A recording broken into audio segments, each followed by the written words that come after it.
Hello guys, nizere ko umeze neza, nizere ko nkurikiye wowe unteze amatwi umeze neza. Imana iguha umugisha, ikaze kuri Zubeda Reality Show.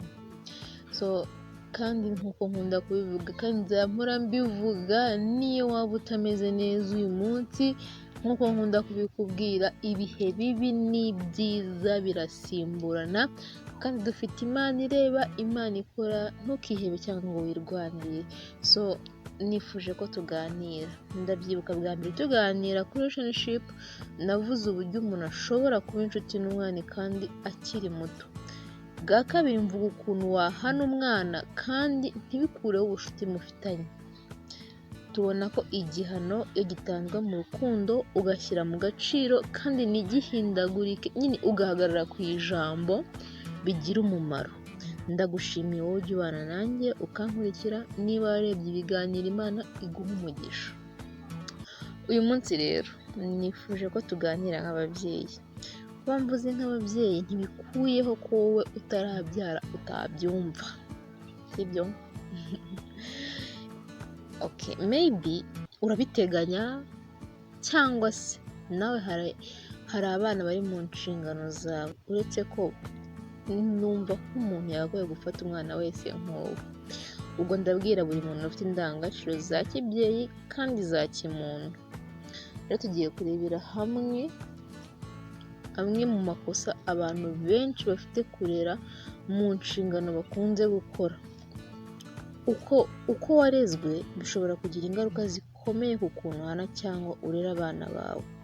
Iyo umugabo n'umugore barezwe mu buryo butandukanye, bashobora kugira imyumvire itandukanye mu birebana no kurera abana babo, nyine ugasanga ntabwo bahuza. Rero iki kiganiro kizaba kirekire, tuzifasha zimwe mu nkuru nabwiwe n'abantu twaganiriye batandukanye. Ndabizi uzaryoherwa. Rero bimwe mu bintu bigira ingaruka ku bana. Hari umugabo twaganiriye yagize ati, nari mfite umugore ufashwe n'indwara yo kwiheba. Amaze kubyara umwana wa kabiri yaravuze ati, inshuro nyinshi navaga ku kazi naniwe kandi nijoro namaraga hafi icya kabiri cy'ijoro nita ku mwana wacu wari umaze igihe gito avutse. Ibyo byatumye kurera umukobwa wacu mukuru bitugora. Yagiriraga ishyari murumuna we kubera ko twagombaga kubitaho bombi.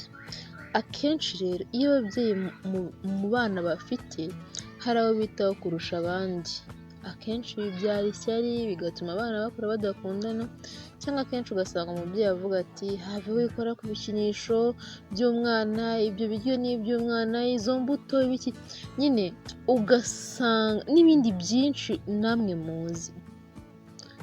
Rero akenshi ibyo bintu bituma wa mwana utacyitawe, byica imitekerereze, akumva ko atakiri mu nshingano.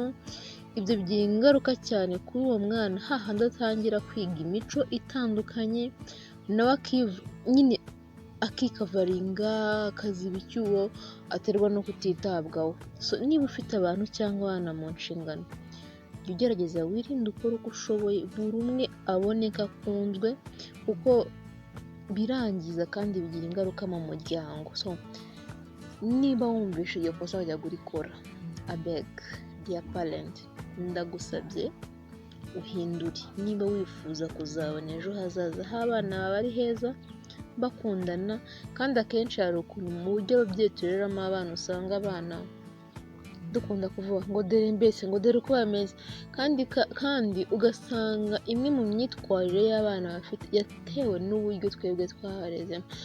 Nizere ko iyi ngaruka imwe turebeye hamwe hari ikintu iri bugusigire, hari ikintu iri buze guhindura nk'umubyeyi, cyangwa nakomeje kubivuga nk'umuntu ufite mu nshingano kurera. Wakoze kunkurikira. Imana iguha umugisha. Reka tuzasubire ubutaha turebera hamwe izindi ngaruka cyangwa andi makosa umubyeyi ashobora gukora bikagira ingaruka ku bana. God bless you. Thanks for watching, or thanks for listening my audio. God bless you.